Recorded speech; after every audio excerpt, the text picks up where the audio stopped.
Bismillahirrahmanirrahim. Assalamualaikum warahmatullahi wabarakatuh. Alhamdulillah, wassalatu wassalamu ala rasulillah, wala hawla wala quwata illa billah. Kaifa halukum jami'an? Bagaimana kabarnya saudara-saudaraku semuanya, ikhwan dan akhwat fillah? Semoga antum semuanya dalam keadaan sehat dimanapun berada. Pada kali ini kajian kita akan membahas tentang menampilkan sikap malu bersama saya Agus Saleh. Kali ini kita akan mengambil tema dari hadis Asy-Syarif Al-Arba'in An-Nawawiyah. Ini kita akan mengupas sekilas tentang hadis yang ke-20. Bagaimana isinya, apakah hakikat malu itu, dan bagaimana penjelasannya. Mari sebelum kita mulai, kita baca basmalah bersama. Bismillahirrahmanirrahim. Kita mulai dengan hadis yang ke-20. Al-Hadisil Aisyrun. Hadis yang ke-20 tentang menampilkan rasa malu. Imam An-Nawawi rahimahullah menempatkan hadis ini di dalam kumpulan Al-Arba'in An-Nawawiyah ini. Beliau mengatakan bahwa semua sumber-sumber hukum Islam itu bermuara di hadis ini, bermuara tentang rasa malu itu. Apa maksudnya? Perihal tentang larangan yang berupa haram dan makruh, orang akan malu untuk melanggarnya. Perihal tentang kewajiban, baik berupa yang wajib maupun yang sunnah, orang juga akan malu untuk tidak melaksanakannya. Jadi semua sumber-sumber hukum Islam itu bermuara di hadis ini, kata beliau. Bagaimana bunyi lengkapnya hadis tersebut? Mari kita kupas. Bunyinya adalah sebagai berikut. An Abi Mas'ud Uqbah bin Amr al-Ansari al-Badri radhiyallahu anhu qala Rasulullah sallallahu alaihi wasallam inna mimma adrakan nasi min kalamin nubuwatil ula idza lam tastahyi fasna ma syi'ta, rawahul Bukhari. Dari Abdullah Ibnu Mas'ud Uqbah bin Amr al-Ansari al-Badri radhiyallahu anhu, dia berkata bahwa Rasulullah bersabda, inna mimma adrakan nas, sesungguhnya dari apa yang didapatkan dari orang-orang yang banyak atau kalam-kalam yang dijumpai oleh manusia banyak adalah min kalam min nubuwatil ula, dari ucapan nabi-nabi yang terdahulu. Maksudnya adalah nabi-nabi sebelum baginda Nabi Muhammad sallallahu alaihi wasallam. Apa isinya? Idza lam tastahyi fasna ma syi'ta. Di riwayat yang lain bunyinya adalah idza lam tastahyi tanpa huruf ya. Idza lam tastahyi fasna ma syi'ta. Tetapi riwayat yang lebih masyhur adalah yang pakai huruf ya. Idza lam tastahyi fasna ma syi'ta. Jika kalian tidak punya rasa malu, maka berbuatlah semaumu. Nah, ini kita artikan bahwa ada dua ancaman dan juga ada pembiaran di sini. Artinya, jika orang tidak punya malu, maka terserah berbuat apa saja. Tetapi juga ada janji juga di sini. Kalau kalian tidak malu di hadapan Allah, tidak malu di hadapan manusia, maka tidak apa-apa, semuanya ada pembalasan. Maksudnya seperti itu. Nah, kaum muslimin rahimakumullah, pada kesempatan kali ini pembahasan kita setidaknya meliputi 4 hal. Yang pertama adalah haqqul haya, atau hakikat rasa malu itu seperti apa. Kemudian yang kedua adalah fadailul haya, atau keutamaan dari rasa malu itu apa saja. Kemudian yang ketiga adalah al-haya'u syu'batun minal iman, bahwa malu itu adalah bagian dari keimanan. Malu itu adalah cabang dari keimanan. Dan yang terakhir adalah al-haya'u al-madmum. Jadi selain kita memerintahkan punya rasa malu, mendorong agar kita menumbuhkan malu berbuat keburukan-keburukan, malu untuk melakukan yang tidak bagus, maka ada satu bab yang juga kita harus tahu, yaitu al-haya'u al-madmum, yaitu rasa malu yang tercela. Jadi ada rasa malu yang terpuji, ada rasa malu yang tercela. Nah, mari kita kupas satu persatu dari poin yang pertama, yaitu haqqal haya atau hakikat rasa malu. Kaum muslimin rahimakumullah, sesungguhnya rasa malu itu ada dua. Rasa malu yang fitrah, yang pembawaan dari sejak kecil, sejak kita lahir, semua manusia punya rasa malu. Tetapi ada satu lagi rasa malu yang harus kita latih, yang harus kita biasakan, yang harus kita usahakan, yaitu malu kepada Allah. Nah, inilah yang mulai kita tumbuhkan saat ini dan kapan saja. Apa sumbernya? Adalah dari hadis Rasulullah SAW. Beliau pernah bersabda, istahyu minallahi haqqal haya. Malulah kalian kepada Allah dengan sebenar-benar malu, dengan malu yang benar. Faqulna ya Nabi Allah, inna lanastahyi walhamdulillah. Kemudian sahabat-sahabat berkomentar, inna lanastahyi walhamdulillah. Alhamdulillah kami malu ya Rasulullah pada Allah. Faqulna ya Nabi Allah, inna lanastahyi walhamdulillah. Kemudian Rasulullah mengatakan, qala laisa dzalika walakin al-istihya'u minallahi haqqal haya. Maksudnya bukan sekedar malu, tetapi sebenar-benar malu. Haqqal haya. Apakah yang dimaksud dengan haqqal haya itu? Hakikat rasa malu itu yaitu antahfadar ra'sa wa ma wa'a. Antahfadar ra'sa wa ma wa'a, yaitu untuk menjaga kepala dan apa saja yang ada di kepala. Apa saja yang ada di kepala? Ada mata, ada dua telinga, ada hidung, ada mulut, ada otak. Semua panca indera ini menjalankan fungsinya masing-masing. Sudahkah kita pelihara? Antahfadar ra'sa wa ma wa'a. Kemudian wal batna wa mahawa. Wal batna wa mahawa, dan juga perut dan apa saja yang terkandung di dalam perut. Wa antudzakkirul mauta wal bala, dan juga mengingat kematian dan bencana. Wal batna wa mahawa wa antudzakkirul mauta wal bila atau wal bala, yaitu memelihara perut dari apa yang juga di dalamnya, dan mengingat mati dan mengingat bencana atau cobaan. Kemudian Rasulullah menutup dengan dua kalimat, waman aradal akhirata taraka zinatad dunya. Barang siapa yang menginginkan akhirat, maka dia akan mengurangi perhiasan-perhiasan dunia. Faman fa'ala dzalika faqad istahya minallah. Barang siapa yang melakukan hal-hal tadi, maka itu yang dimaksud dengan hakikat rasa malu. Itu yang dimaksud dengan malu yang sebenar-benarnya. Faman fa'ala dzalika faqad istahya minallah. Nah, mari kita uraikan satu persatu tentang hakikat rasa malu tadi.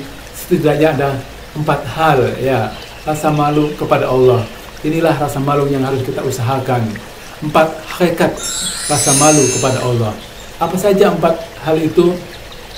Yang pertama tadi adalah antahfadar ra'sa wa ma wa'a, yaitu menjaga kepala dan apa saja yang ada di kepala itu. Di kepala ada mata, sudahkah kita gunakan mata itu untuk hal-hal yang disukai Allah, membaca Al-Quran, membaca alam, atau apa saja yang dihalalkan oleh Allah Subhanahu wa Ta'ala. Gunakan juga telinga kita, sudahkah kita gunakan untuk mendengar kebaikan-kebaikan. Kemudian dada hidung, gunakan juga untuk mencium yang benar. Kemudian ada mulut, jangan jadikan mulut ini sebagai sumber bencana, sebagai hal-hal yang menyakitkan, baik sadar maupun tidak sadar. Kemudian di kepala juga ada otak. Otak ini gunakan untuk memikirkan hal-hal kebaikan, baik diri sendiri maupun nasib umat, nasib jamaah, nasib kaum muslimin semuanya. Itu adalah bagian dari fungsi yang benar dari kepala itu. Kemudian yang kedua adalah wa antahfadul batna wa mahawa, yaitu menjaga perut dan apa saja yang ada di dalamnya. Ini termasuk adalah rasa-rasa yang ada dalam hati. Sudahkah kita memelihara hati kita ini dari rasa iri, dengki, atau sifat-sifat buruk yang lain yang muncul dari hati yang kotor?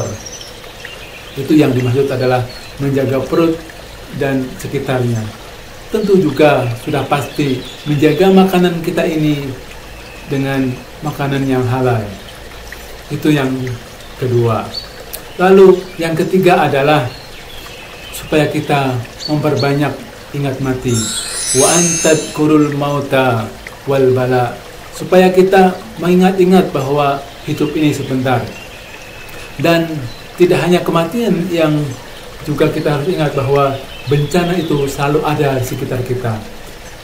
Kalau rasa ini ada pada diri kita, kita dihantui dengan kematian kita sendiri, kita juga tidak merasa aman dengan bencana-bencana yang ada di sekitar kita, maka orang akan tergerak untuk berbuat maksiat itu pantang. Orang akan berpikir-pikir ulang bahwa semuanya akan dipertanggungjawabkan pada Allah. Ini maksudnya adalah wa antadkurul mauta wal bala, supaya kita sering memperbanyak mengingat mati. Kemudian yang keempat adalah kita mengutamakan akhirat daripada dunia. Wa man aradal akhirata taraka zinatad dunya. Barang siapa yang menginginkan akhirat, maka mengurangi hiasan dunia. Maksudnya adalah memprioritaskan kehidupan akhirat kita. Salat itu adalah urusan akhirat yang dampaknya juga berpengaruh pada kehidupan dunia kita. Maka mari kita jaga salat kita. Itu sekedar contoh. Dengan salat kita juga menganjurkan kepada anak-anak kita, keluarga kita, supaya menjaga salat ini.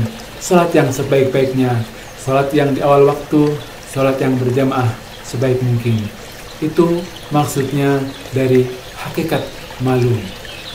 Nah, kemudian pada poin yang kedua, kita akan membahas tentang fadailul haya, atau keutamaan dari rasa malu. Ada apa saja? Ada apa saja malu itu utamanya? Yang pertama adalah al-haya'u miftahul kulla khair. Al-haya'u miftahu kulla khair. Bahwa malu itu pintu dari segala kebaikan. Kalau orang mempunyai rasa malu, maka sudah ada tanda-tanda kebaikan yang ada di dalamnya. Apa dalilnya? Hadis Rasulullah SAW, al-haya'u kulluhu khair. Al-haya'u, rasa malu itu semuanya mendatangkan kebaikan. Di hadis yang lain, Rasulullah juga mengatakan, al-haya'u la ya'ti illa bi khair. Rasa malu itu tidak akan hadir kecuali kebaikan saja. Ya, itu yang pertama. Yang kedua, keutamaan dari rasa malu itu adalah al-haya'u abha zina, bahwa rasa malu itu adalah sebaik-baik hiasan. Abha zina, rasa malu itu sebagus-bagusnya dekorasi yang ada pada manusia, hiasan pada kita sebagai manusia. Apa dalilnya? Yaitu hadis Rasulullah SAW, maka al-fakhsha fi syai'in illa sya'nahu, wa maka al-haya fi syai'in illa zanahu. Tidaklah perbuatan keji atau perbuatan buruk itu hingga pada sesuatu, pasti dia akan memperburuknya. Dan tidaklah rasa malu itu yang hadir pada seseorang atau pada sesuatu, maka illa zanahu, pasti dia akan menjadi penghias yang baik. Abhazina, sebaik-baik hiasan adalah rasa malu. Banyak orang ingin ganteng, ingin cantik, tetapi inner beauty, rasa malu inilah yang sebaik-baik perhiasan. Itu yang kedua. Kemudian yang ketiga adalah al-haya'u khuluqu yuhibbuhullah. Al-haya'u khuluqun yuhibbuhullah, bahwa rasa malu itu adalah sifat yang disukai oleh Allah Subhanahu wa taala. Inna khuluqaini, inna fika la khuluqaini yuhibbuhumullah. Sesungguhnya pada diri kalian ada dua karakter yang disukai oleh Allah Subhanahu wa taala. Qultu wa ma huma ya Rasulullah? Para sahabat kemudian bertanya, apakah yang dimaksud dengan dua sifat tadi yang Allah cintai? Yaitu al-hilmu wal haya'u. Al-hilmu itu santun, kesantunan, kedermawaan, dan wal haya'u, rasa malu. Itu keutamaan yang ketiga, dia karakter atau sifat yang disukai oleh Allah Subhanahu wa taala. Kemudian keutamaan yang keempat, al-haya'u yaqudu ilal jannah, bahwa rasa malu itu akan menuntun kita ke surga. Rasa malu itu akan mengantarkan kita kepada surga, karena dengan rasa malu itu akan mengarahkan perbuatan kita yang baik-baik. Apa dalilnya? Al-haya'u minal iman, wal iman fil jannah, wal bad'u minal jufa, wal jufa finnar. Bahwa sesungguhnya malu itu sebagian dari iman. Wal iman fil jannah, tentu orang mukmin itu akan masuk ke surga. Wal bad'u minal jufa, perkataan-perkataan yang jorok, perkataan-perkataan yang cabul, itu adalah dari kekotoran. Wal jufa'u finnar, dan sesungguhnya yang kotor seperti itu tempatnya adalah di neraka. Kemudian yang kelima, al-haya'u khuluqul Islam, bahwa rasa malu itu adalah karakter Islam, dan ini yang menonjol dari agama kita. Rasulullah mengatakan, inna likulli dinin khuluqan, sesungguhnya setiap agama punya karakter. Lalu apa karakter Islam? Adalah khuluqul Islam al-haya'u. Khuluqul Islam al-haya'u, karakter Islam itu dia rasa malu. Itu kalau kita sebagai orang muslim, orang mukmin, maka kita pelihara dan kita tumbuhkan dua rasa malu yang tadi kita jelaskan. Dan yang terakhir adalah al-haya'u syari'atun jami al-anbiya, bahwa sesungguhnya rasa malu itu adalah syariat dari semua para nabi. Seperti yang kita kupas di hadis yang pertama tadi, yaitu inna mimma adrakan nasi min kalamin nubuwatil ula idza lam tastahi fasna ma syi'ta. Jadi sesungguhnya apa yang sampai pada orang banyak dari nabi-nabi yang terdahulu adalah idza lam tastahi fasna ma syi'ta, jika kalian tidak malu maka berbuatlah semaumu. Nah, itu poin yang kedua dari apa itu keutamaan rasa malu. Jadi kita ulang lagi, apa saja keutamaan rasa malu itu? Yang pertama adalah dia pintu kebaikan, mendatangkan semua kebaikan. Yang kedua adalah rasa malu merupakan sifat yang dicintai oleh Allah Subhanahu wa Ta'ala. Kemudian yang ketiga, rasa malu itu sebaik-baik hiasan. Dan yang keempat, rasa malu akan mengarahkan kita kepada surga, menuntun kita kepada surga yang Allah Subhanahu wa Ta'ala. Kemudian yang kelima, rasa malu itu adalah merupakan karakter Islam, karakter agama kita. Dan yang terakhir, rasa malu itu adalah syariat semua para nabi-nabi yang terdahulu. Nah, kita masuk poin yang ketiga, yaitu apakah dari semua pintu-pintu keutamaan tadi, apa yang paling menonjol? Yaitu poin yang ketiga ini adalah kita akan membahas al-haya'u syu'batun minal iman, bahwa rasa malu itu adalah bukti keimanan kita. Rasa malu itu bagian dari keimanan. Hadisnya apa? An Abi Hurairah anna Rasulullah sallallahu alaihi wasallam qala, dari Abu Hurairah, sesungguhnya Rasulullah telah bersabda, al-imanu bid'un wa sab'un atau bid'un wa sittun. Sesungguhnya iman itu bid'un wa sab'un, artinya 70 lebih, atau bid'un wa sittun, atau 60 lebih, syu'batan, cabangnya. Fa afdaluha qalu la ilaha illallah. Yang utama dari cabang keimanan itu apa? Adalah fa afdaluha qalu la ilaha illallah, mengikrarkan, mengucapkan la ilaha illallah, tidak ada Tuhan selain Allah, tidak ada Tuhan yang patut disembah, patut ditakuti, patut dimintai pertolongan kecuali Allah Subhanahu wa Ta'ala.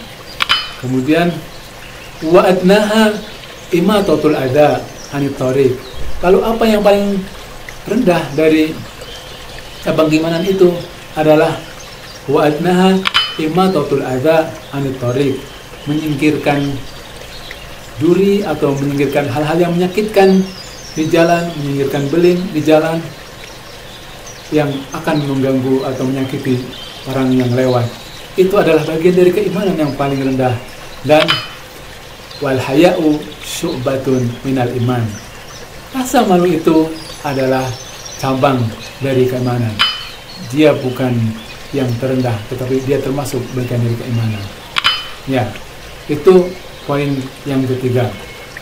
Nah, satu lagi untuk menguatkan bahwa iman itu dibuktikan dengan rasa malu adalah juga dari hadis Rasulullah SAW.